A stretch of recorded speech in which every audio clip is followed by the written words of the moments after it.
Hey, welcome to the Intact Beyond Transformation series. I'm Nathan Dale, CEO of Intact Beyond. Thanks very much for joining us. We're a collection of subject matter experts who've all come together to help communities and employees through this time.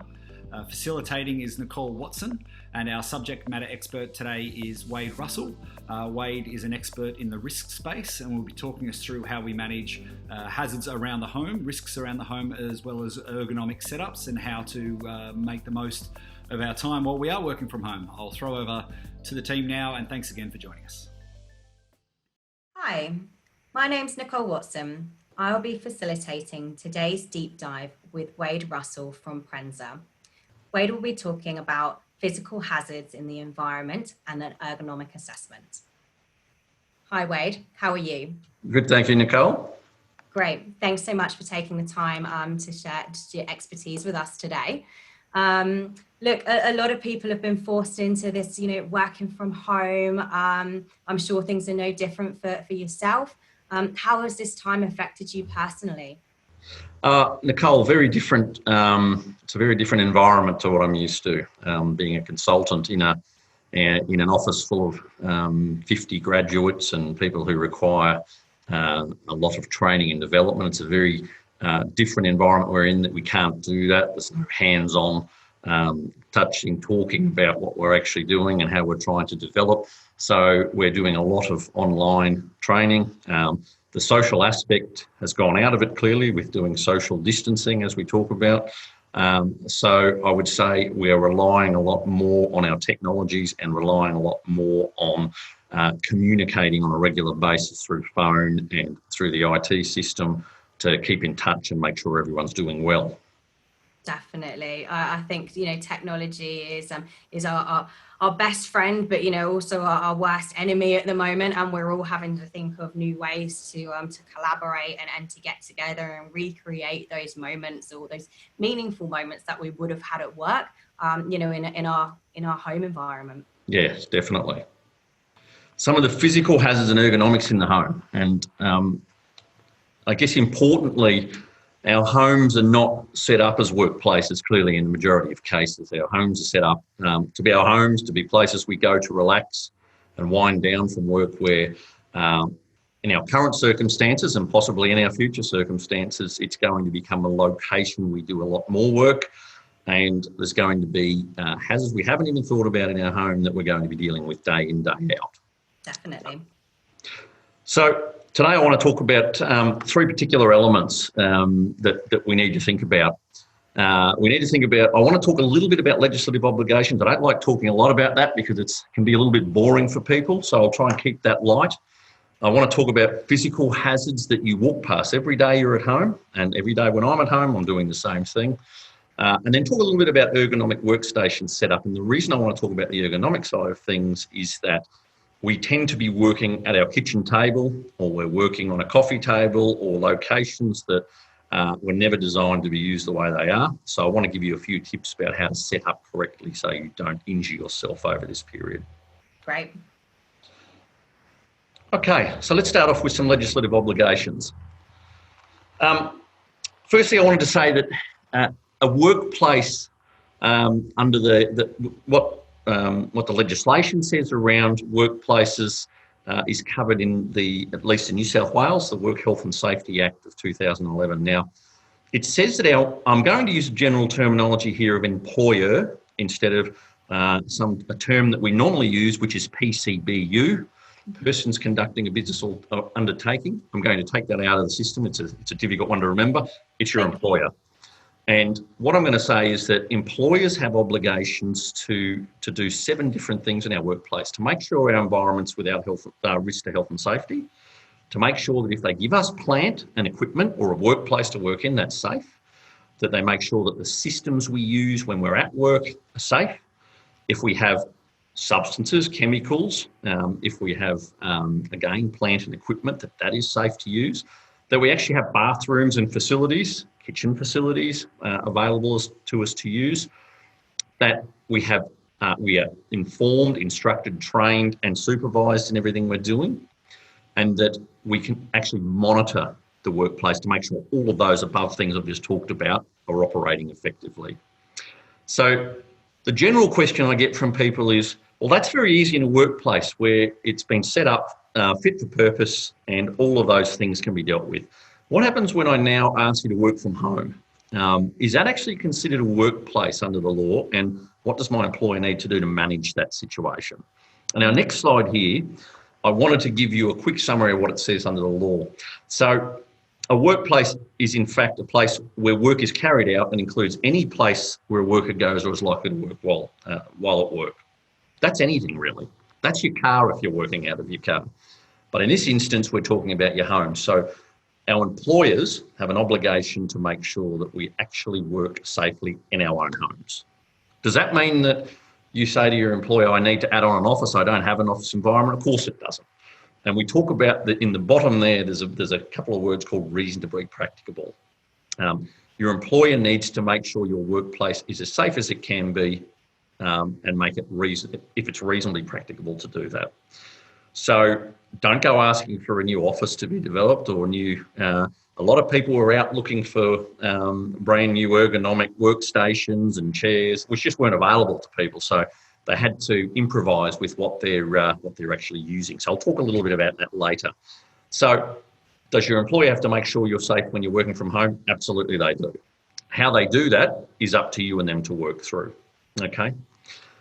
If I go on to what do you have obligations for? And I want to say this because it's not all your employers doing. You have obligations for your own health and safety. You have to take reasonable care for your own health and safety. So if you're sitting in the backyard cooking a barbecue and trying to work at the same time and you burn yourself, it might be reasonable to say, well, you probably weren't doing something that was acceptable by your employer. If you're having lunch on your barbecue at lunchtime, maybe that's a different story because you would have cooking facilities in your workplace that you would go to and use at lunchtime. You've got to take reasonable care that your acts don't adversely affect others. Now, who am I talking about when I say others? I'm talking about your partner might be working at home with you. Your children might be there. You might have someone come and deliver something to you. You're in your own workplace, so you have obligations. They're very blurry when you're talking about a home environment, but you still have to make sure that whatever you are doing at home in your working life does not affect somebody else. You've got to comply with reasonable instructions from your employer. So if your employer says to you, I want you to set up your workstation properly, and here's a guide to how to do that, and you decide you don't want to do that and you don't want to do what they recommend from a safety point of view and you injure yourself, then your employer's got a reason to say, well, you didn't follow my reasonable instructions, and cooperate with their policies and procedures. That doesn't mean you have to completely agree with them. Workplace health and safety works in that when you're asked to do something or you're recommended controls, if you have a better way of doing it or a better way of controlling it, that's acceptable by the law. Now, we're in unprecedented times at the moment where we have, as I say, people working on kitchen tables with their kids beside them home from school and pets running around their feet. And we're actually trying to get work done in that environment, which is a very tough thing to have to do. So it can be very difficult, and I'll talk a little bit later about some of that. That causes stress and makes it very difficult for people to actually concentrate on what they're doing. So let's flick across to the next hazard. Now, I'll stop there for a second and just say that whilst we've got obligations on both sides of the spectrum, it is up to both of us to work together to make sure that we get the workplace, your home office, as safe as it possibly can be. Great. I think that's really key because I think a lot of people will probably think it is just down to the employer and it is the employer's obligation. And it makes sense because, I guess it's just thinking about, how you would act in a workplace, and you certainly wouldn't be barbecuing while you're, trying to type away or whatever that might be. So it wouldn't be reasonable to expect, if you did do something like that, in mid-morning or whatever that might be, that they would be, it would be the obligation of the employer. So a question that I've got for you, Wade, is what would be the best way for employers to confirm if we are working in a safe environment?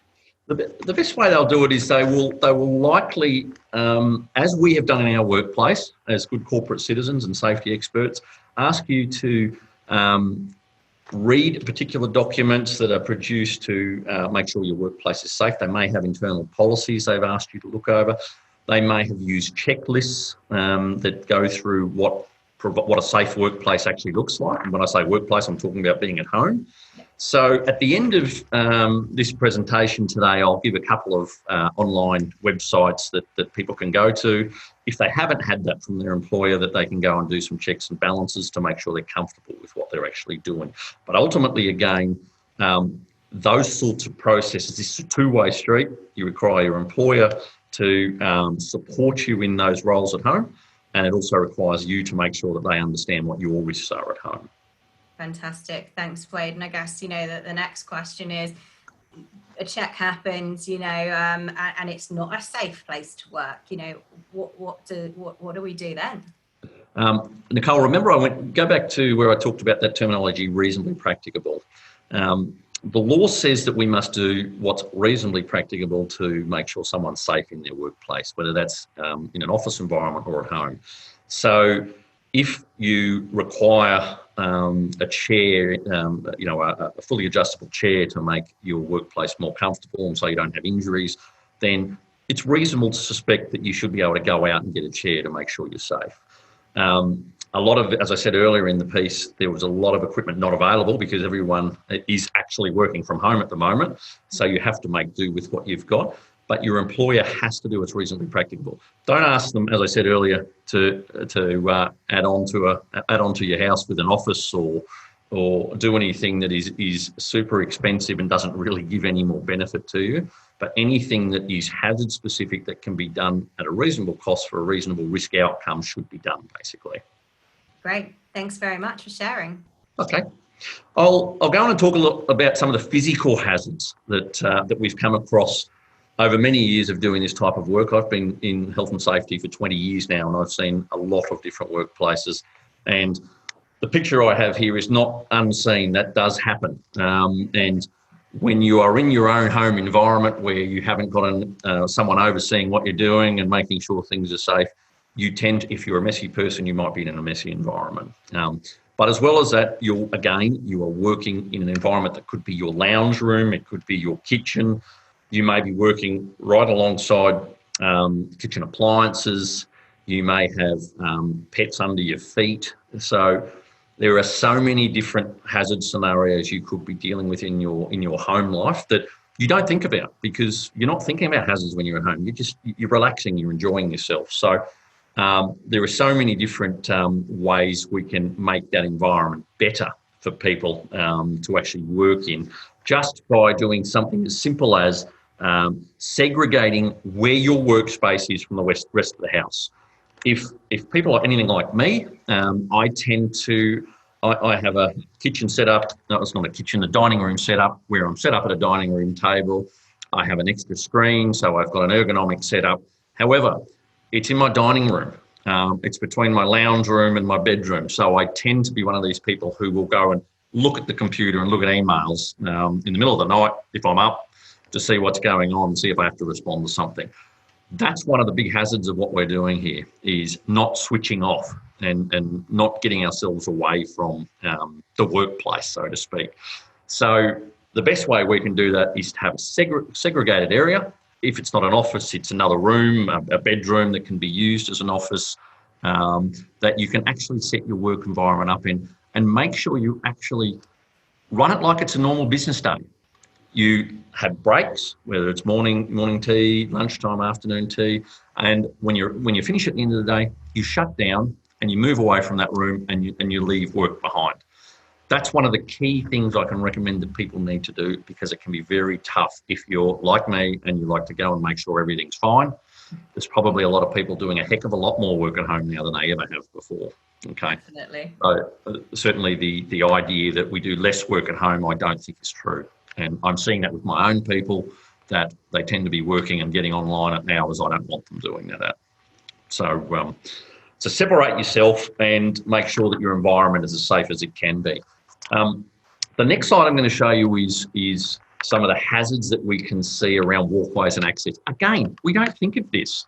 We store things on our stairs, or if we're doing home renovations, it's one that a lot of people do. They're doing home renovations, they've got works going on, so they've got things stored like in that picture there on the bottom right. We got to make sure that we have clear access. You would not allow that at work. We don't want to allow it at home because, again, this is your work environment now. So let's make sure that we don't leave things stored in access ways where we can trip over them. Now, I've put in there all children, and I didn't put in there, but all pets, because I have 2 small dogs, and it's no different to me. They're lying around my feet. When I have to get up and walk around and do something, I'm tripping over them. So that's why, again, the segregation component works well. If you can be away from the general areas, your kitchen, your dining room, it makes it better for you. Don't run cables across the floor.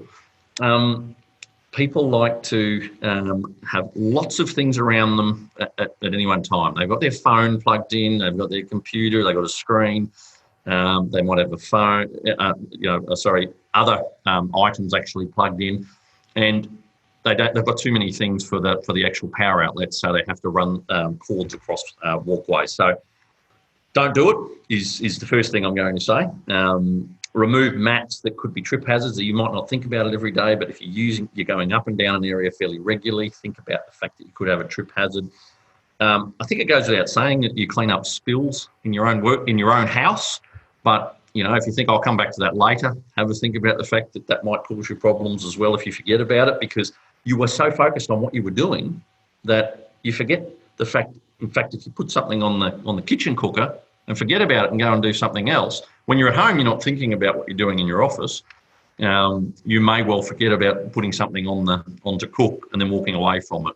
Now, the Fire Authority has only just said in the last week that they have seen a spike in fires or potential fires in the home environment because so many people are working from home now and using their kitchens and probably walking away from their kitchen as well. Okay. And always have ready access to an external door. And I know that we're in times where there's a lot of people at home and you think, no, it's okay, I'm at home. I'm not too worried about the security side of things. But there's also a lot of other people in residential areas right now, less so than in the office environment.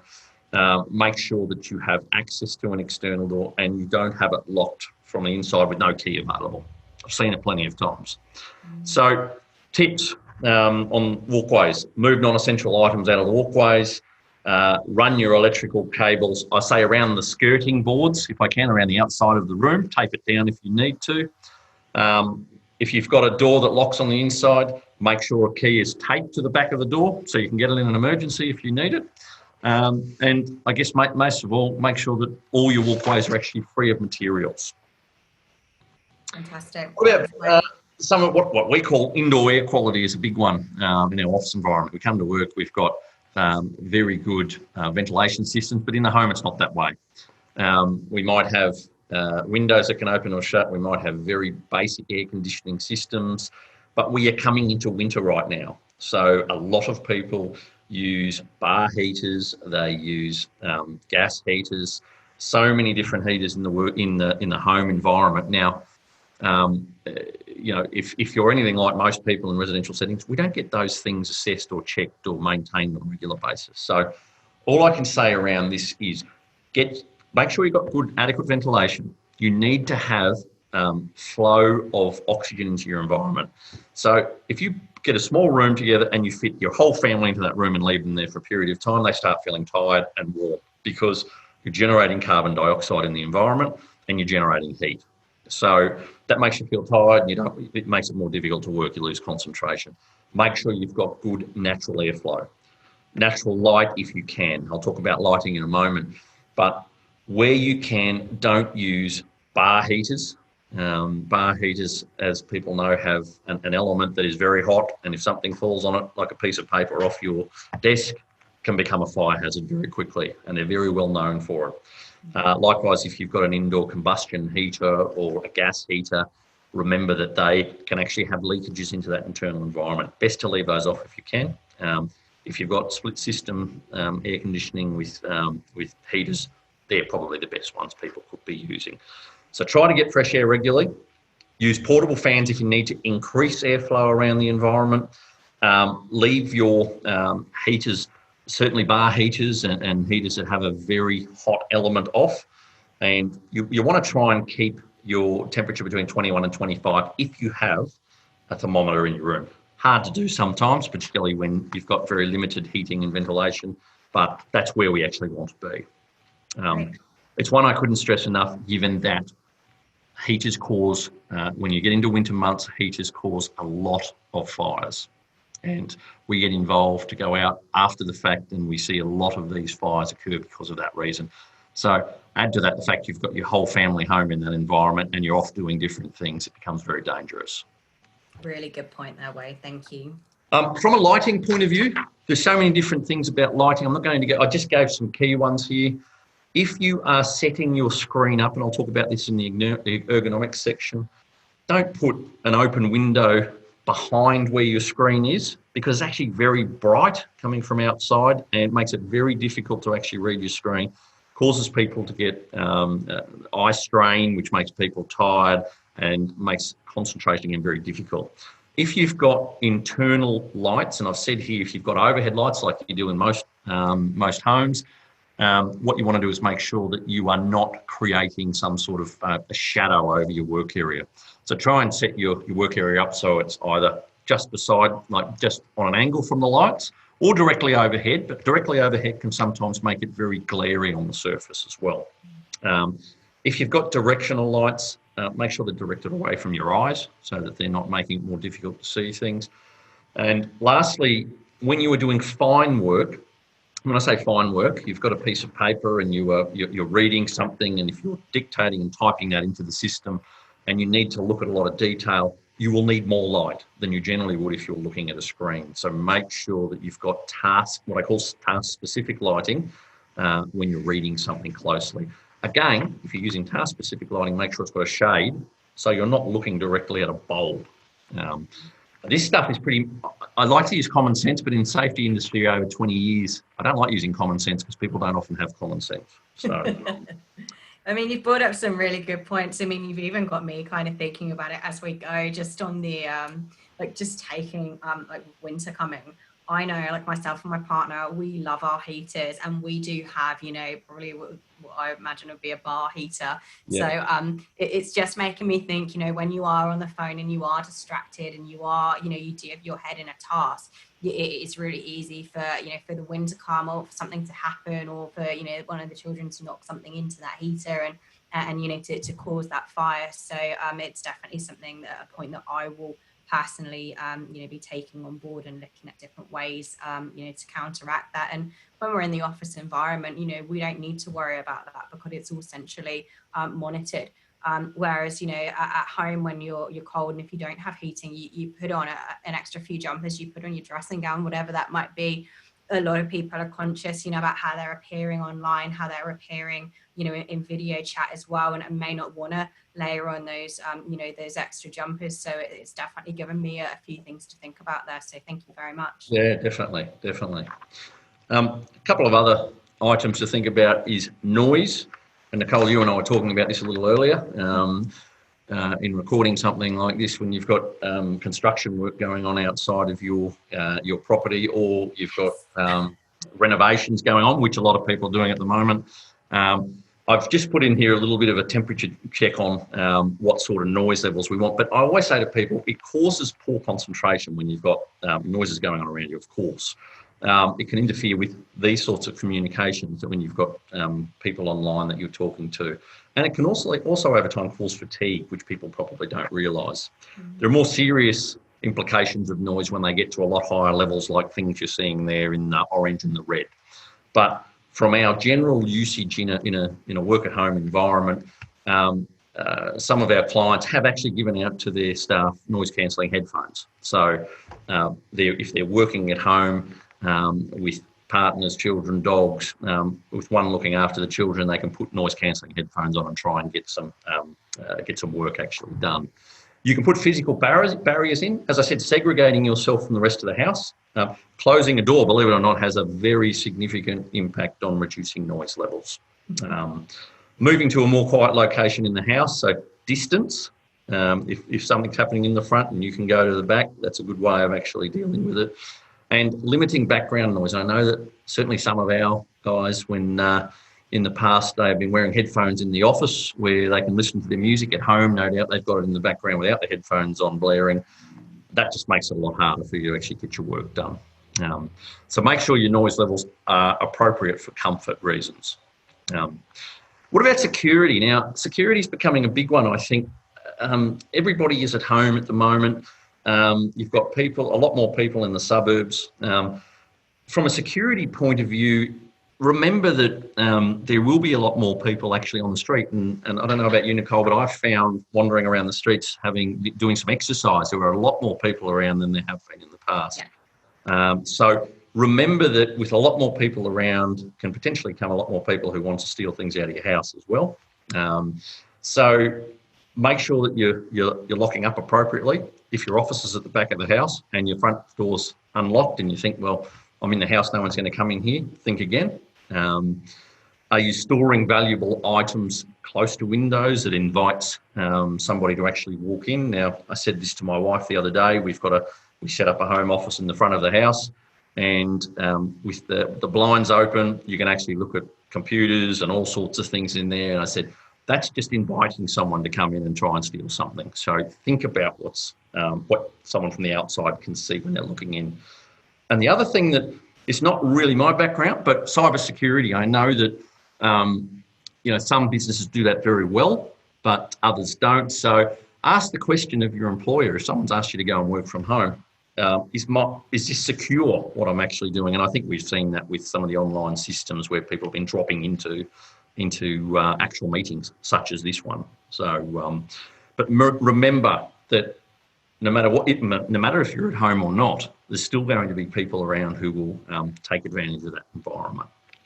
Definitely. And that's a really good point. And it's something that we think about at Christmas, like don't put all your presents under the tree, and, it's a prime time. But people are in really difficult situations, and times like this, it really does bring out the best and the worst in people. So it's definitely something that I probably hadn't thought of. And we quite often leave our laptops and things set up. Where maybe we need to have a bit of a think about, maybe closing those down and covering those up, or putting them somewhere where, it's not in the eye view of the public. Yeah, definitely, Nicole. And again, something I don't think about readily, but when you're setting up your home office, and it is obvious to people from the outside, it's something to think about. Definitely. Yeah. Thanks. And from, I guess one of the big ones for me is emergency scenarios, because I said this earlier about the fact that we're doing a lot more cooking at home, and people are at home nowadays and they're not necessarily ordering out or going out as much, so they're cooking at home, or they're cooking and they're going off and doing something else and forgetting about what they're doing. So emergency response is one of the key things people need to consider. And it's easy when you think, I could just walk out the front door or walk out the back door. Sounds easy in theory, but if you actually had something happen, what are you actually going to do? Our houses don't come fitted out with fire extinguishers and fire blankets. Clearly, they do have smoke detectors and should have smoke detectors nowadays. If it's your own house and you don't have smoke detectors installed, that's still a possibility. If you're renting a property, they're probably going to be there. But we don't think about emergency as much when we're at home as we do at work. What do we do at work? We make sure equipment is available to put fires out. We tell people where they have to go in an emergency. We have wardens to take people out of that environment.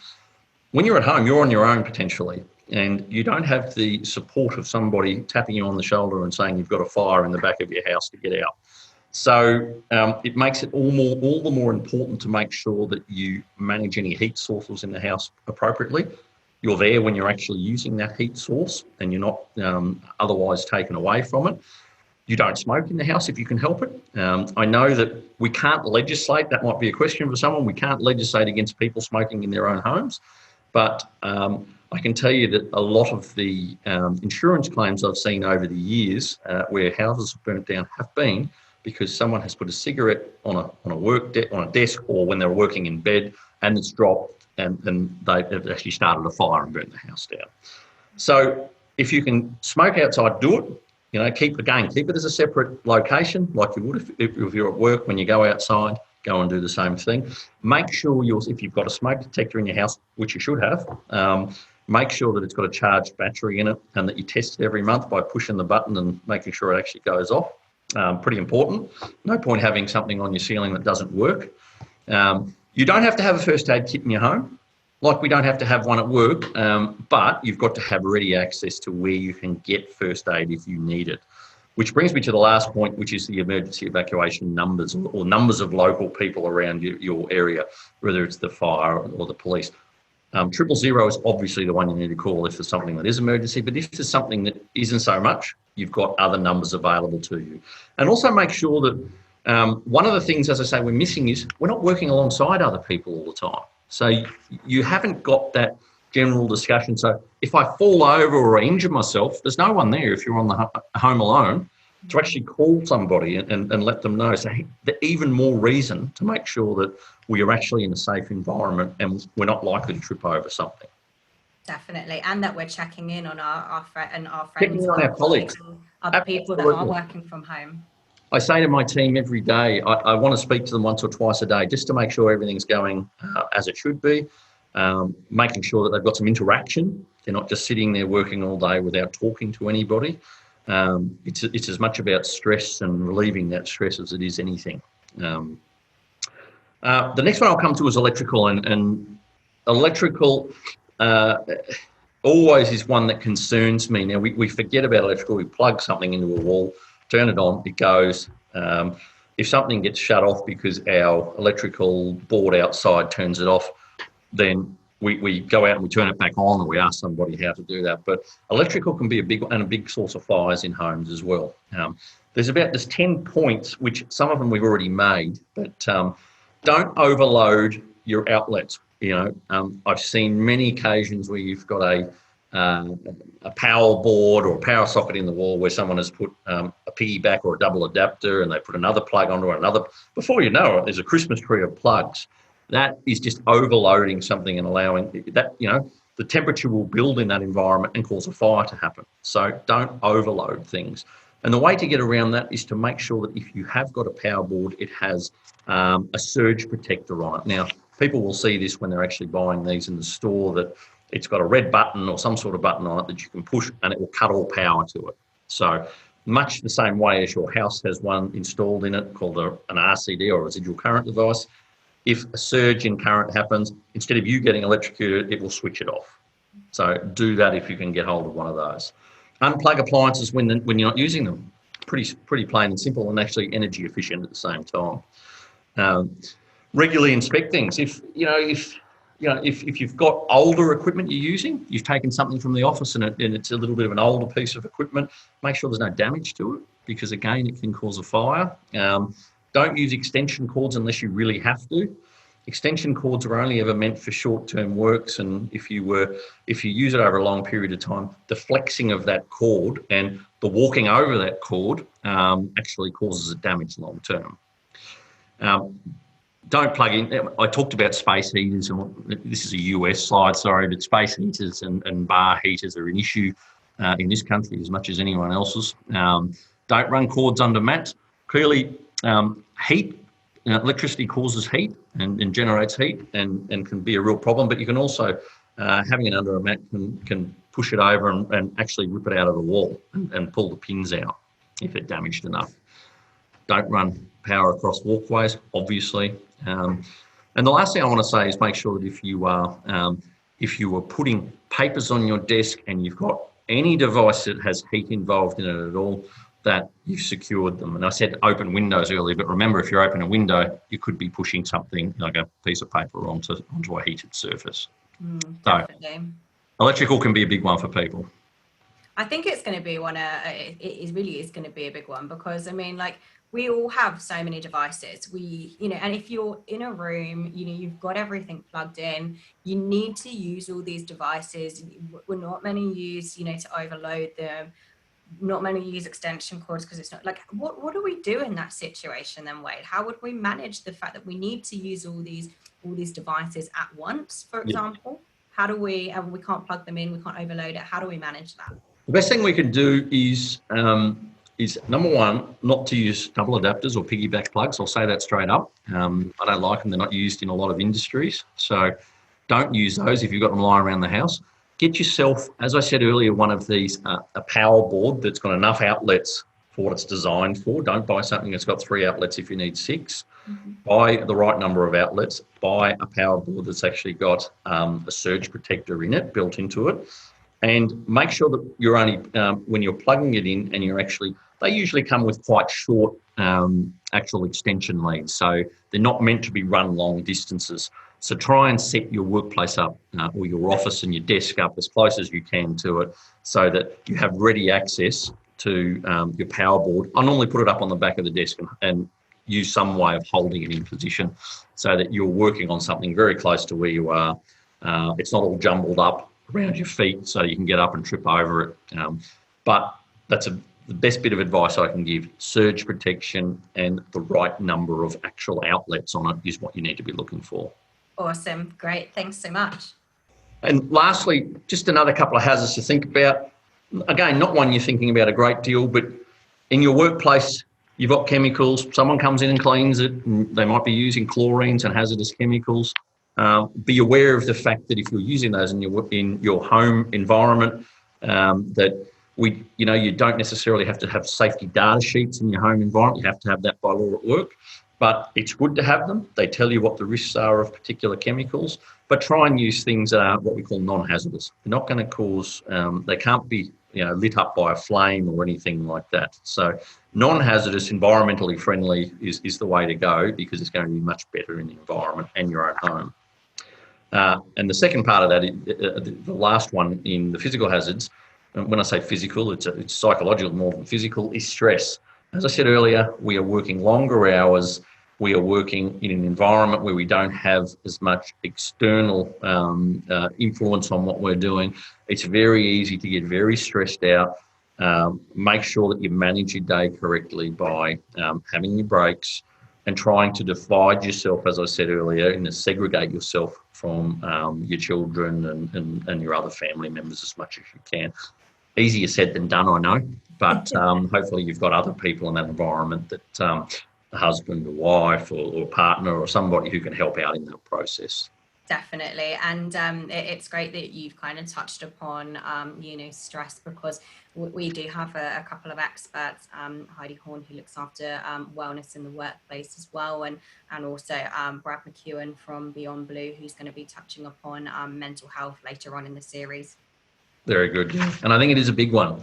We're in a very stressful life nowadays with work and what we do. We take, once upon a time, we didn't have these things that were sending us emails in the middle of the night. So it's a much bigger thing than it's ever been. Definitely. I couldn't agree more. Thanks, Wade. And the last thing I want to talk about was our ergonomic workstation setup. I said this earlier.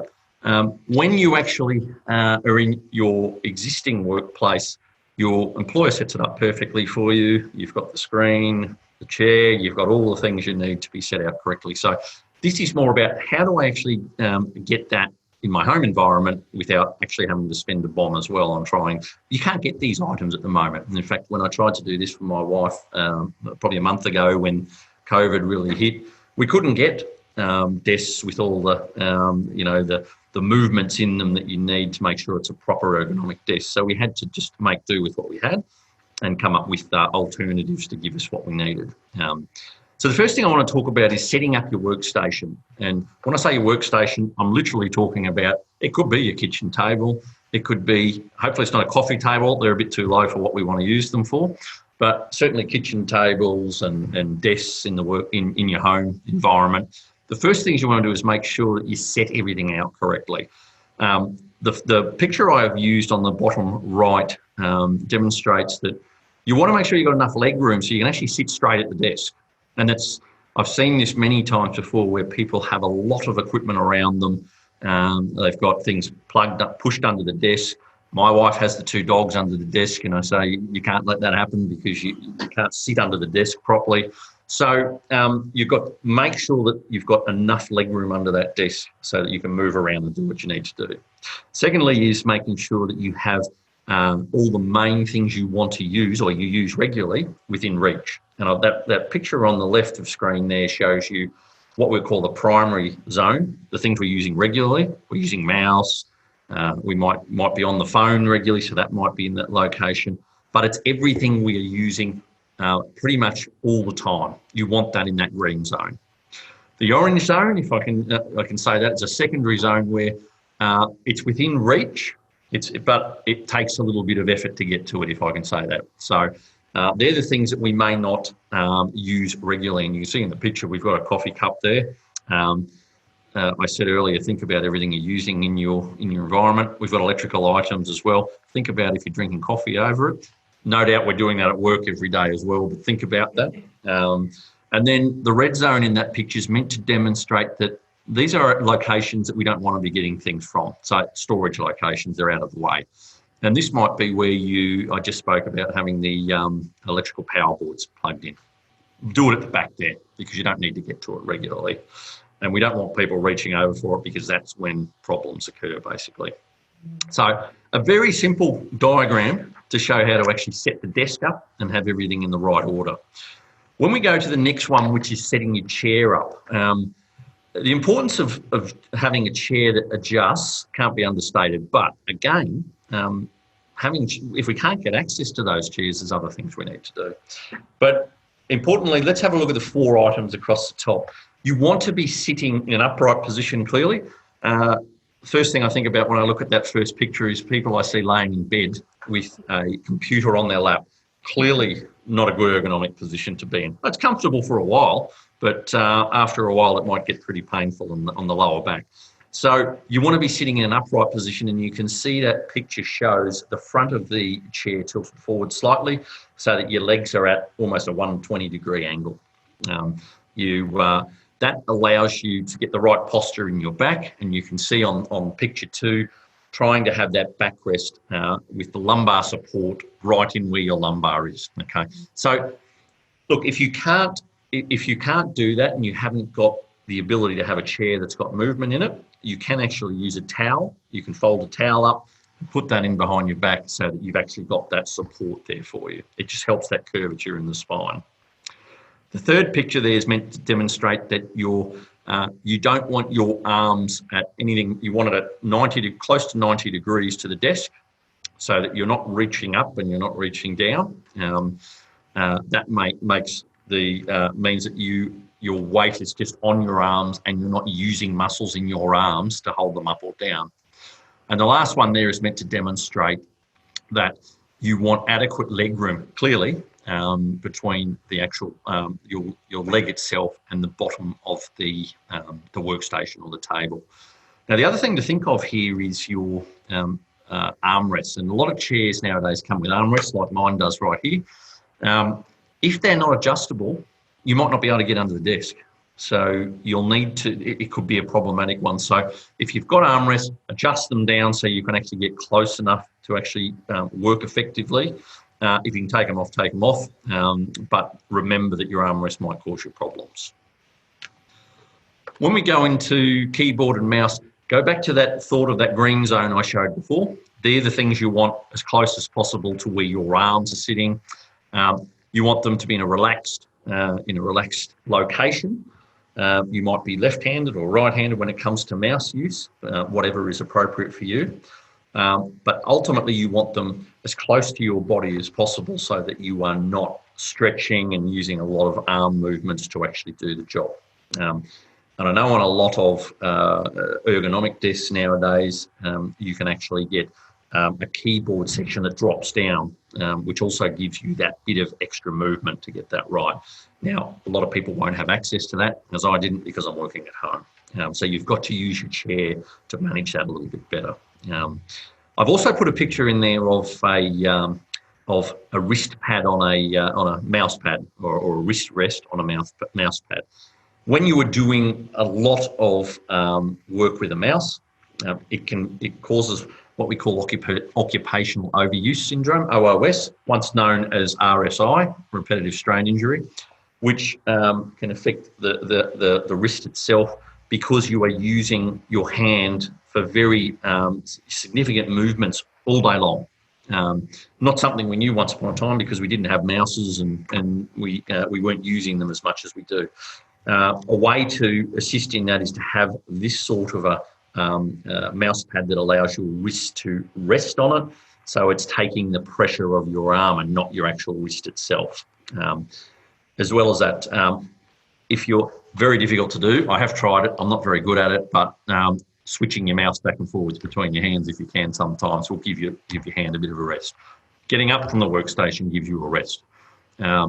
Remember the fact that if I can go down to the next screen right here, the one on the left, the before one, is what I see every day of the week, where people set themselves up at a desk and they're looking at this little laptop screen. Not only is it's a small laptop, but it's on a desk some distance from them, and they're leaning forward and looking down to try and actually see what's on the screen. So you can see the posture is pretty bad. So we don't want people doing that. The picture on the right, the after one, shows either a stand for the computer, so that and with a keyboard obviously, so that you can have your eyes are supposed to be at the top of the screen. That's the best way to think about it. And there should be, in the bottom right-hand corner, you can see a bit of a viewing distance of about 30 degrees. So make sure your eyes are at the top of the screen as a guide. Having a second screen instead of having a laptop extender or lifter is another way of doing it. But ultimately, always think you want to be in that sitting back in a relaxed position, and your head upright, looking straight at the screen, so you're not crunched over looking at it. It might seem pretty simple, but not something people think about again. When they're working on I said a coffee table earlier. I've seen people working on little coffee tables or sitting back in beds. It just makes it so much more difficult and puts a lot of pressure on other areas of the body. And when I have a look at sit-stand desks, come up a lot, and people say, well, should I use a sit-stand desk? And some people, if they're lucky, might have these in their home environment, or you can make them. And I've seen people work with their desk to put boxes or materials on top of it to lift it up to the right height. Sit-stand desks become very popular because there was an idea out there that if you're standing, you're using more calories, and people thought they were actually burning more fat. It's been shown that it was really inconsequential, the amount of additional calories worn off every day by standing. But it is better for your body, because we weren't meant to sit. Our bodies and putting a lot of pressure through our spine by sitting all day was never meant to be the way our body works. Neither was standing up all day long. So we don't want either of those situations if we can help it. That's why a sit-stand desk is good, because you can use it either as a standing or sitting, and you can alternate between the two. And I've actually said here, make sure in this picture it's meant to show you that, see the arm position on the left when you're standing at the desk is a very similar position to what it is on the right. That's the key thing we're trying to get right in the stand desk, is to have that 90 to 120 degree relaxed arm position on the desktop. And again, you can see the eyes, top of the monitor. So the monitor's got to be up higher as well to actually get that same effect. Make sure there's no right and wrong here with how often you should be sitting or standing, but there's a recommendation it should be every 30 minutes to an hour that you are alternating between the two, so that each of them has, your body's not getting used to it over a long period of time. And I said this, and I've said it 3 or 4 times already, take regular breaks away from it. You would do that at work. You would go and get a coffee. You'd go to the bathroom. Make sure you're taking the breaks away from the computer. Definitely. I think that's one of the things that I've particularly struggled with, being in a client-facing role, and now I am sat, in a similar position, for 8, 10, 12 hours a day sometimes, and it's trying to schedule out that time to make sure you have your breaks, to have a little walk around. And I actually suffer with lower back pain as well, so it's even more important that I do make sure I get up and I am switching up that position. And I imagine that a lot of people are struggling with that at the moment, and although it might seem comfortable to slouch or to go to the side or whatever that might be, ultimately we do need to be very aware of our posture and how we are set up, because it might not affect us tomorrow, but it will affect us in the future, and back pain is definitely not the one. No, it's horrible, and I've dealt with a lot of compensation cases over the years where people have that back pain, and I feel so sorry for them when they get to that stage where their back has degenerated that much. It doesn't matter what they're doing, sitting, standing, laying, it's painful. So, yeah. And as you say, Nicole, I think you bring up an important point, that just because it doesn't hurt now doesn't mean it's not going to in the future, the strain of it. So try and get your posture right up front, so that you don't have these problems at a later date.